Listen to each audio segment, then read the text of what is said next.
There are certain values, certain things that can never be taken away from us. Famously, Viktor Frankl, in Man's Search for Meaning, after surviving Auschwitz, said, the values that I saw in Auschwitz, the free choice, the values that people had, were theirs to decide. In Auschwitz, he said, I saw people acting like animals and people choosing to act as angels. I saw people stealing selfishly other people's bread. And I saw people giving away selflessly their last piece of bread. There are certain values, no matter what we're stripped of, are always ours and part and parcel of who we are.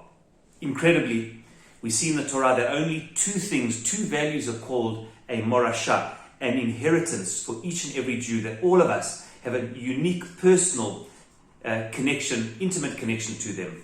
Torah and Eretz Yisrael. It says at the end of the Torah, Torah tzivah lanu Moshe, morasha kilat Yaakov. The Torah is a morasha, an inheritance that we receive and bequeath to future generations. But so too, we see in the beginning of this week's parasha, is Eretz Yisrael, the land of Israel. When Moshe is promised by God that the redemption is going to come, the suffering is not forever, and I will redeem them. The famous 4 expressions of redemption, I will bring you out. Then says the 5th one, I will bring you out to the land that I promised to Abraham, Isaac, and Yaakov, and I will give it to you. Morasha ani Hashem, as an inheritance to every Jew. And incredibly, there are only 2 things that each and every one of us have our, what the sages say, daled amot, our 4 paces, our unique connection with, our daled amot of Torah, and our unique connection, our 4 spaces and paces, so to speak, in Eretz Yisrael.